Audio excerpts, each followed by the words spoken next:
السلام علیکم معزز سامعین، آئیے سنتے ہیں ولی عہد قسط نمبر 25۔ معزز سامعین، آپ سے امید کی جاتی ہے کہ ویڈیو کو لائک کریں اور چینل کو بھی سبسکرائب کر دیں، شکریہ۔ کمپنی سرکار نے چار نگر پر قبضہ کرنے کے لیے ایک طرف تو کرنل گلوڈ اور وزیر سلطنت جعفر کے ذریعے سازش کے دام پھیلائے، دوسری جانب ریاست پر حملہ کر دیا۔ چار نگر کی مختصر سی دفاعی طاقت کے مقابلے میں انگریز کی قوت حد و حساب سے باہر تھی، مگر جنگ میں کبھی کبھی ایک چھوٹی طاقت کی کامیابی کا انحصار اس بات پر ہوتا ہے کہ وہ دشمن کی توقعات کے بالکل برعکس کارروائی کرے اور اپنی اصل طاقت ظاہر نہ ہونے دے۔ چار نگر کی ریاست جن حالات سے گزری تھی، انہوں نے قاسم کو انگریزی چالیں سمجھنے اور انہیں مات دینے کا شعور ضرور بخشا تھا، چنانچہ اس نے خفیہ فوجی طاقت میں بے پناہ اضافہ کر لیا، جس سے وزیر سلطنت جعفر تک کو بے خبر رکھا گیا۔ اسی طرح انگریز ریزیڈنٹ کرنل گلوڈ بھی اس معاملے کی اصل صورتحال سے آگاہ نہ ہو سکا۔ قاسم نے دشمن کے بارے میں زیادہ سے زیادہ معلومات حاصل کرنے کی کوشش کی اور اپنے معاملات کو زیادہ سے زیادہ چھپائے رکھا۔ پہلا انگریزی حملہ میجر جنرل ونسر کی کمان میں قلعہ احمد پور کی سرحد کے قریب ہوا، جسے میر ولی اللہ نے روک لیا۔ دوسرا حملہ شمالی قلعہ شکو پر متوقع تھا، جس کے لیے کرنل ونگ نے جگنا بند میں پہلے ہی پڑاؤ ڈال رکھا تھا۔ پہلا انگریزی ڈویژن احمد پور میں رکے بغیر شمال کی طرف بڑھ گیا، جسے قلعہ شکو کو سر کر کے پورے شمالی علاقہ پر قبضہ کرنا تھا۔ کرنل سمتھ کی کمان میں کمپنی کا بھاری توپ خانہ بھی پیچھے آ رہا تھا، جس کا میجر جنرل ونسر کو بڑی بے چینی سے انتظار تھا، کیونکہ میر ولی اللہ کی کمان میں لڑنے والے دستوں نے انگریزی توقعات کے برعکس حیرت انگیز مدافعت کا مظاہرہ کیا تھا، اور ونسر محسوس کر رہا تھا توپ خانہ کی مدد کے بغیر کامیابی مشکل ہے۔ سلطان قاسم نے دارالحکومت سے نکلتے ہی بہت سی خبریں معلوم کر لی تھی، میر ولی اللہ کی طرف اپنی آمد کا پیغام روانہ کر دیا تھا۔ قلعہ شکو کے کماندار حیدر جنگ کو بھی اطلاع بھجوائی تھی کہ سب سے پہلے جگنا بند میں انگریز شکاریوں کا کیمپ تباہ کرے، مرزا شاہ رخ اور دیوان دنی چند سے مدد طلب کرے اور ہمیں بھی دور نہ سمجھے۔ اس کے ساتھ ساتھ اس نے قلعے، گھڑیاں، بستیاں ایک طرف چھوڑی اور بڑی تیزی سے جنوبی سرحد کی طرف بڑھتا رہا۔ وہ میر ولی اللہ اور میجر ونسر کے محاذ جنگ کو بھی چھوڑتا ہوا ایک جانب نکلتا چلا گیا۔ اسے دراصل انگریزی توپ خانہ کی تلاش تھی، جسے وہ کہیں راستے میں جا لینا چاہتا تھا، کیونکہ انگریزی سپاہ کی اصل طاقت ہی توپ خانہ تھا۔ راستے میں اس نے مختصر پڑاؤ کیے اور سفر کی رفتار تیز رکھی۔ آخری پڑاؤ ایک جنگل میں کیا تھا کہ خبر رساں انگریزی توپ خانے کے بارے میں اہم معلومات لے کر پہنچ گئے۔ یہ توپ خانہ کرنل سمتھ کی کمان میں صرف 4-5 کوس کے فاصلے پر ایک پہاڑی کے دامن میں آرام کر رہا تھا۔ اس کا رخ احمد پور کی جانب تھا، جہاں جنرل ونسر کو اس کی ضرورت تھی۔ قاسم نے اپنے 4000 سواروں کو 3 حصوں میں تقسیم کر کے توپ خانے پر دھاوا بول دیا اور کرنل سمتھ کو 3 اطراف سے گھیر لیا۔ حملہ اس قدر اچانک اور خلاف توقع تھا کہ کمپنی انگریزی اور دیسی فوج کو سنبھلنے کا موقع نہ مل سکا۔ قاسم نے حملہ کے لیے وقتی آسم منتخب کیا تھا جب انگریزی سپاہ آرام کر رہی تھی۔ ساری کشمکش 2-3 گھنٹے میں ختم ہو گئی۔ کرنل سمتھ اپنے 3 نائٹوں سمیت ہلاک ہوا، 1000 گولے اور دیسی سپاہی مارے گئے، 400-500 گرفتار ہوئے، باقی فرار ہو گئے۔ مگر اس بات کا خاص خیال رکھا گیا کہ کمپنی کی سپاہ کا کوئی فرد احمد پور کی طرف نہ بھاگ سکے، تاکہ جنرل ونسر کو انگریزی توپ خانے پر گزر جانے والی قیامت کا علم نہ ہو سکے۔ قاسم نے توپ خانے پر قبضہ کیا، خاک پر گرا ہوا یونین جیک اٹھایا اور سنبھال لیا، پھر قیدیوں کو ہانکتا ہوا تیزی کے ساتھ احمد پور لاما کی طرف بڑھا۔ دوسرے دن کا سورج احمد پور سے صرف 7-8 کوس کی مسافت پر طلوع ہوا۔ جنرل ونسر احمد پور کو گھیرے پڑا تھا۔ قاسم اس کے حق میں خیمہ زن ہوا اور یونین جیک لہرا دیا۔ وہ ظاہر کرنا چاہتا تھا کہ کرنل سمتھ کا توپ خانہ پہنچ گیا ہے۔ دوربینوں نے اپنے عقب میں یونین جیک کو لہراتے دیکھا تو انگریزی سپاہ مطمئن ہو گئی۔ جنرل ونسر نے میر ولی اللہ کا پیغام بھیجا کہ ہتھیار پھینک کر قلعہ اس کے سپرد کر دے۔ میر ولی اللہ کو قاسم کا پیغام مل چکا تھا کہ وہ اس وقت انگریزی فوج کے عقب میں ہے۔ چار نگر کی محصور سپاہ کے حوصلے بڑھ گئے۔ سپہر سے پہلے ہی قلعہ کا دروازہ کھلا اور میر ولی اللہ نے میدان جنگ میں اترا۔ ونسر اس کی حماقت پر مسکرا دیا۔ انگریزی توپ خانہ پہنچ جانے کے بعد اس قسم کی جرأت یقیناً احمقانہ تھی۔ وہ بھی انگریزی فوج لے کر نکلا اور توپ خانہ کی طرف جو 7-8 کوس پیچھے تھا آدمی دوڑایا، گولہ باری کا حکم دیا۔ حکم کے مطابق گولہ باری ہونے لگی، لیکن گولے احمد پور کے قلعے یا چار نگر کی سپاہ پر پھٹنے کے بجائے انگریزی فوج انگریزی ہی کیمپ پر پھٹ رہے تھے، اور اس گولہ باری کی چھاؤں میں خود قاسم آگے بڑھ رہا تھا۔ میجر جنرل ونسر کرنل سمتھ کی احمقانہ کارروائی پر تلملا اٹھا، کیونکہ گولہ باری سے انگریزی فوج کے پرخچے اڑ رہے تھے۔ ونسر نے کرنل سمتھ کی طرف کئی قاصد دوڑائے کہ گولہ باری بند کرے، مگر کوئی بھی قاصد سمتھ تک نہ پہنچ سکا، کیونکہ وہ تو پہلے ہی موت کی سرحد عبور کر چکا تھا۔ اسی اثنا میں ایک گولہ عین میجر جنرل ونسر کے قریب آ کر پھٹا اور اس کا جسم کئی ٹکڑوں میں کٹ کر اچھل گیا۔ انگریزی پرچم خاک پر آ گرا۔ کمپنی کے گورے اور دیسی سپاہی اس تباہ کن صورتحال سے بدحواس ہو گئے۔ سامنے میر ولی اللہ چار نگر کے بہادروں کو لیے کمپنی کے دستوں پر جھپٹ رہا تھا، پیچھے سلطان قاسم کی قیادت میں لڑنے والے جانباز پیغام اجل لے کر بڑھے۔ اب گولہ باری میدان جنگ کے بجائے صرف انگریزی کیمپ پر ہو رہی تھی۔ کئی کرنل، میجر اور کیپٹن بھی ہلاک ہو گئے۔ تباہ کن گولہ باری نے انگریزی فوج کی صفیں الٹ دی، انگریزی کیمپ تباہ و برباد کر دیا، اور اب میدان میں بچے کچھ انگریزی سپاہی رائے فرار اختیار کر رہے تھے۔ شام سے پہلے پہلے جنگ کا خاتمہ ہو گیا۔ کم و بیش 2-2.5 ہزار گولے اور دیسی سپاہیوں کی لاشیں دور دور تک بکھری ہوئی تھی۔ باقی سپاہی بھاگ گئے اور اس کوشش میں بہت سے گرفتار ہوئے۔ بچے کچھ انگریزی کیمپ کو لوٹ لیا گیا۔ سلطان قاسم فتح کے پرچم لہراتا قلعے میں داخل ہوا، جہاں میر ولی اللہ نے اس کا استقبال کیا اور کامیابی پر مبارکباد دی۔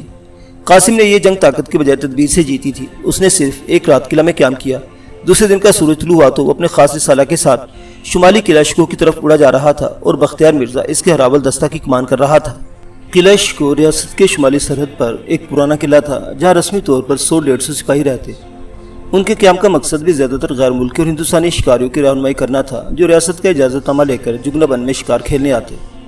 یہ علاقہ پہاڑوں، جنگلوں، ندی نالوں کی کثرت سے ناقابل عبور سمجھا جاتا تھا۔ عموماً پاسی، کاچی، گوند، بھیل اور خانہ بدوش قبیلے رہتے تھے، جو تہذیب و تمدن سے کوسوں دور تھے۔ ان کی بستیاں، گڑیاں، آبادیاں بھی کئی کوس کے فاصلے پر واقع تھیں۔ مگر نئے حالات کے پیش نظر قلعہ شکوہ میں بہت سی تبدیلیاں ہو چکی تھی۔ سپاہ میں حیرت انگیز کا اضافہ کر دیا گیا تھا اور اس کی کمان حیدر جنگ کے سپرد کی گئی تھی، جو فروخ نگر کی چھاؤنی سے مزید دستے لے کر وہاں پہنچ گیا تھا۔ چاند نگر کی پوری مہم کے کمانڈر میجر جنرل ونڈسر کا خیال تھا انگریزی فوج کو ریاست پر قبضہ کرنے میں کوئی دشواری پیش نہیں آئے گی۔ اس کی معلومات کے مطابق 8-10 ہزار سپاہیوں پر مشتمل چاند نگر کی دفاعی طاقت انگریزی حملے کا مقابلہ نہ کر سکے گی اور شمال کی طرف سے ریاست میں داخل ہونا مزید آسان ہوگا۔ کرنل ونگ نے بہت سی معلومات فراہم کر دی تھی کہ قلعہ شکوہ پر کسی مزاحمت کیے بغیر قبضہ ہو سکتا ہے۔ انگریزی فوج کو جگنا بن میں کرنل ونگ کے شکاری کیمپ ہی کو جنگی کیمپ میں بدل دینا تھا۔ حیدر جنگ نے قلعہ شکوہ کی کمان سنبھالتے ہی سب سے پہلے انگریز شکاریوں کے کیمپ پر چھاپا مارا، کیمپ کو تباہ کر دیا، مگر کرنل ونگ نکل گیا۔ جب انگریزی فوج کا دوسرا ڈویژن ایک بریگیڈ کی کمان میں جگنا بن کی طرف بڑھا تو کرنل ونگ اس کے ساتھ تھا۔ انگریزی فوج نے تباہ شدہ شکاری کیمپ سے بہت پیچھے پڑاؤ ڈالا اور کرنل ونگ کی کمان میں قلعہ شکوہ پر کئی حملے کیے، لیکن حیدر جنگ نے ہر حملہ ناکام بنا دیا۔ انگریز بریگیڈیئر اور کرنل ونگ دونوں حیران تھے کہ قلعہ میں ایک اتنی بڑی فوج کہاں سے آ گئی، جبکہ چاند نگر کی ساری طاقت میجر جنرل ونڈسر کے مقابلے میں جنوبی سرحد پر مصروف عمل ہونی چاہیے۔ قلعہ شکوہ پر ہلکی توپوں سے گولہ باری ہونے لگی، قلعہ سے بھی جوابی گولہ باری کی گئی۔ انگریزی فوج کے مقابلے میں حیدر جنگ کی کمان میں دفاع کرنے والی ریاست کی سپاہی تعداد میں اور قوت میں کم تھی اور کرنل ونگ چاہتا تھا پوری طاقت استعمال کر کے قلعہ کو سر کر لے۔ جنرل ونڈسر اس پر بہت زیادہ اعتماد کرتا تھا۔ انگریزی فوج کا کمانڈر بے شک بریگیڈیئر تھا، لیکن اصل کمان کرنل ونگ ہی کر رہا تھا۔ تیسرے دن قلعہ پر دھاوا بول دیا گیا۔ کمپنی کے گولے اور دیسی دستے ہلکی گولہ باری کی آڑ میں آگے بڑھے۔ انہوں نے قلعہ پر قیامتیں لہرا دی۔ شمالی برج ایک خوفناک دھماکے سے پیوندے زمین ہو گیا اور 15-20 محافظ ملبہ میں دفن ہو گئے۔ کرنل ونگ نے حملے کا سارا زور اسی شکستہ حصے پر ڈال دیا اور فرنگی دفاعی ساتھ توڑتے ہوئے اندر گھس آئے۔ حیدر جنگ حیران تھا کیونکہ قلعہ شکوہ کی شکست کوئی دم کی بات تھی، مگر ناگہاں باہر قیامت آفرین غلغلہ بلند ہوا۔ افرنگی گھبرا کے پلٹے اور قلعہ سے نکل کر اپنے دشمن سے نبرد و آزما ہوئے، جس نے عقب سے حملہ کر کے ان کے بڑھتے قدم روک دیے تھے۔ حیدر جنگ اس تائیدی غیبی پر حیران تھا، سمجھا تھا چاند نگر سے مدد آ گئی، لیکن یہ خبر مزید حیران کر دینے والی تھی کہ سردار جگو کی بیٹی شمالی علاقہ کے خانہ بدوشوں کا لشکر لے کر انگریزی فوج پر عقب سے حملہ ور ہوئی تھی اور اس نے آتے ہی دشمن کو کاٹ دیا ہے۔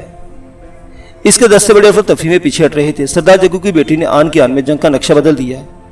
حیدر جنگ کی ہرتی ہوئی بازی پلٹ گئی۔ 3-4 ہزار خانہ بدوش برائے ناگہانی بن کر افرنگی فوج پر ٹوٹ پڑے تھے۔ پہلے تو کرنل ونگ یہی سمجھا کہ وہ اس غیر تربیت یافتہ ہجوم کو بآسانی منتشر کر دے گا۔ اس نے گوری پلٹن کو خانہ بدوشوں کا حملہ روکنے کا حکم دیا، مگر یہ دیکھ کر دنگ رہ گیا کہ خانہ بدوش تربیت یافتہ سپاہیوں کی طرح مزاحمت کا ہر حلقہ توڑتے ہوئے آگے بڑھ رہے تھے اور ان کی کمانڈ ایک لڑکی تھی جو گھوڑے پر سوار جنگی مہارت کے ساتھ انہیں آگے بڑھاتی اور افرنگیوں کو کاٹ دینے کا حکم جاری کرتی تھی۔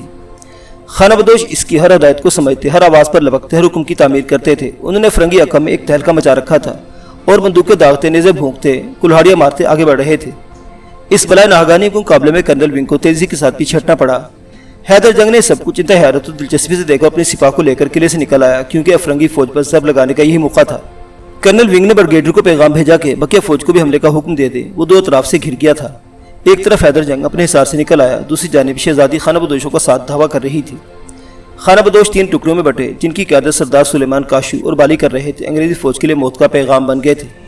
اس صورتحال کو دیکھ کر بریگیڈیئر نے بقیہ فوج بھی جنگ میں گھٹی میں جھونک دی۔ فریقین میں زبردست مقابلہ ہونے لگا۔ چاند نگر کی سپاہ اور خانہ بدوشوں میں رابطہ قائم ہو گیا اور شہزادی اپنا گھوڑا کھداتی حیدر جنگ سے آ ملی۔ ناگہاں جنوب کی طرف سے ٹاپوں کی دھمک اٹھی، پھر سواروں کے غول نمودار ہوئے جن کے آگے چاند نگر کا شاہی پرچم لہرا رہا تھا۔ حیدر جنگ خوشی سے چلا اٹھا، سلطان قاسم آ گئے۔ ان الفاظ میں جادو تھا۔ چاند نگر کے سپاہی اور خانہ بدوش یہ مزدہ سن کر تازہ دم ہو گئے اور سردار جگو کی بیٹی اپنی کلہاڑی لہرا کر بولی، حیدر جنگ، تمہارے سلطان کی خدمت میں پیش کرنے کے لیے مجھے کرنل ونگ کا سر چاہیے۔ یہ کہہ کر شہزادی نے کاشو اور بالی کو اشارہ کیا۔ دونوں چیتوں کی طرح لپکتے جھپکتے اس کے پاس پہنچ گئے اور شہزادی انہیں دائیں بائیں لے کر افرنگی فوج کے کلب پر حملہ ور ہوئی، جہاں کرنل ونگ فوج کی کمان کر رہا تھا۔ شہزادی کو کلب کی طرف بڑھتے دیکھ کر خانہ بدوشوں اور ریاسی سپاہوں نے شدید دباؤ ڈالا۔ ادھر رنگا اور بونگی نے اپنے ساتھیوں کے ہمراہ انگریزی کیمپ میں گھس کر آگ لگا دی۔ آگ کے شعلے اور دھوئیں کے بادل آسمان سے باتیں کرنے لگے۔ کرنل ونگ حیران و ششدر سا کھڑا کیمپ کو جلتے دیکھنے لگا، اور یہی وہ قیامت کا لمحہ تھا جب شہزادی کی بندوق سے شعلہ نکلا اور کرنل ونگ گھوڑے کی پیٹھ سے لڑکھڑا کر زمین پر گرا۔ اس کے گرتے فرنگی فوج میں بھگدڑ مچ گئی۔ کاشو اور بالی شہزادی کے پیچھے تڑپتے دم توڑتے کرنل ونگ کے سر پر پہنچ گئے۔ جگو کی بیٹی نے گھوڑے سے اتر کر کلہاڑی سے اس کی گردن کاٹ دی۔ دوسرے لمحے کرنل ونگ کا سر کاشو کے نیزے پر دکھائی دیا۔ ریاستی سپاہی اور خانہ بدوش کمپنی کے گورے اور دیسی سپاہیوں کا تعاقب کرتے انہیں جنوب کی طرف لے گئے، جہاں سلطان قاسم کے سواروں نے گھیر لیا تھا۔ قاسم قلعہ شکوہ کے سامنے آ کر رک گیا۔ اس کے آتے ہی جنگ جیت لی گئی تھی۔ حیدر جنگ نے آگے بڑھ کر فتح کی مبارکباد پیش کر بتایا، ہماری ہاری ہوئی جنگ سردار جگو کی بیٹی اور خانہ بدوشوں نے جیتی ہے۔ قاسم حیران و ششدر رہ گیا۔ سردار جگو کی بیٹی؟ حیدر جنگ کرنل ونگ کے حملہ اور خانہ بدوشوں کی اچانک آمد کے حالات سنانے لگا۔ ان کے ارد گرد محافظ سپاہیوں کا جمگٹھا تھا۔ اسی اسنا میں شہزادی کاشو اور بالی کرنل ونگ کا سر نیزے پر چڑھائے آن پہنچے۔ جگو کی بیٹی یہ تحفہ سلطان کی خدمت میں پیش کرنا چاہتی تھی، مگر جو ہی ہجوم کو چیرتے آگے بڑھی، ٹھٹک کر انہی پیروں پر رک گئی۔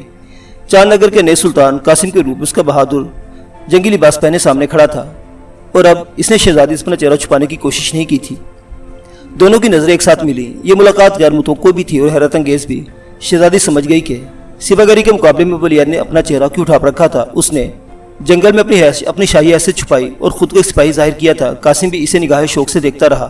پھر شہزادی نے آگے بڑھ کر کرنل ونگ کا سر اس کے قدموں میں ڈال دیا اور بولی، چاند نگر کے سلطان کی خدمت میں سردار جگو کی بیٹی کا تحفہ۔ یہ ایک عجیب و غریب تحفہ تھا، ایک عجیب و غریب ملاقات تھی۔ ایک ہی حیثیت کی دو شخصیتیں آمنے سامنے تھیں اور دونوں کے دل دھڑک رہے تھے۔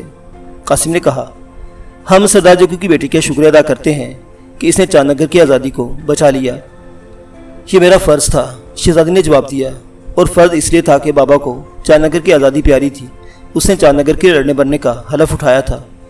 یہ الفاظ قاسم کا دل کاٹتے چلے گئے۔ سردار جگو کے ذکر پر بڑا بے چین ہو گیا، جیسے کسی نے اس کا کلیجہ پکڑ لیا ہو۔ غمزدہ لہجے میں کہنے لگا، سردار جگو ہمارا محسن تھا، اس نے باپ کی طرح ہماری حفاظت کی، مگر ہم اس کی حفاظت نہ کر سکے۔ ہم تم سے شرمندہ ہیں۔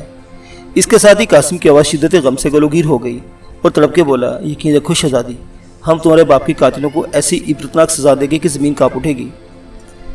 مگر شہزادی نے، کاشو نے، بالی نے پہلی بار محسوس کیا کہ جوان سال قاسم کے روپ میں ان کے سامنے سردار جگو کی جوانی کھڑی ہے۔ قاسم کی آواز بھی جگو سے ملتی جلتی تھی، اور صرف شہزادی جانتی تھی کہ اس میں اتنی مشابہت کیوں ہے، کیونکہ سردار جگو کا بیٹا ان سے ہم کلام تھا۔ قاسم نے ایک بار پھر خانہ بدوشوں کی وطن پرستی اور چاند نگر کی آزادی کے لیے جنگ لڑنے کا شکریہ ادا کیا اور شہزادی کو اپنے ساتھ قلعہ شکوہ میں چلنے کی دعوت دی، مگر اس نے جواب دیا، اب آپ سے ملاقات چاند نگر میں ہوگی۔ یہ کہہ کر پلٹی گھوڑے پر سوار ہوئی اور اپنے ساتھیوں کے ہمراہ اس ہجوم سے نکل گئی۔ قاسم تصویر حیرت بنا دیکھتا رہا اور سوچتا ہی رہ گیا کہ کیا کہہ گئی ہے۔ اس کے ساتھ حیدر جنگ، بختیار مرزا اور دوسرے لوگ بھی شہزادی کے ناقابل فہم رویے پر حیران تھے۔ کچھ دیر بعد شہزادی خانہ بدوشوں کے ہمراہ میدان جنگ سے رخصت ہو رہی تھی جو اسی نے جیتا تھا۔ چاند نگر کو فتح کرنے کی افرنگی مہم مکمل طور پر ناکام ہو گئی۔ کمپنی سرکار کی گورا اور دیسی فوجیں ایک چھوٹی سی کمزور ریاست کے جذبہ حریت کو شکست نہ دے سکی، بلکہ خود بھاری جانی اور مالی نقصان اٹھا کر جنوب کی طرف فرار ہو گئی۔ کلکتہ کے فورٹ ولیم کے لیے شکست کی خبر انتہائی الم انگیز تھی۔ اب اسے چاند نگر کے بارے میں اپنی پالیسی تبدیل کرنا پڑی۔ سلطان قاسم مکمل فتح کے بعد دارالحکومت میں لوٹ آیا اور اس کا ایسا پرجوش اور واریانہ استقبال کیا گیا کہ چاند نگر کی تاریخ میں اس کی مثال نہیں ملتی۔ تمام راستے سجا دیے گئے، شہر کو دلہن کی طرح آراستہ کر دیا گیا اور لوگ اپنی آزادی کی حفاظت کرنے والے بہادر حکمران کو دیکھنے کے لیے دیوانہ وار ٹوٹ پڑے۔ جوان، بوڑھے، لڑکے بالے راستوں پر اور عورتیں بچے مکانوں کی چھتوں پر اور منڈیروں پر امڑ آئے۔ قاسم اس ہجوم استقبال سے گزرتا شاہی محل کے دروازے پر پہنچا، جہاں ملکہ بیگم، مرزا شاہ رخ، دیوان دنی چند، میر منشی احمد شجاع، محاسب اعلیٰ جسونت رائے، افسر خاص نادر بیگ، رگھوناتھ اور بھیل سواروں کے سردار حیدری چاچا منصور کاکا اور دوسرے لوگ پیشوائی کے لیے موجود تھے۔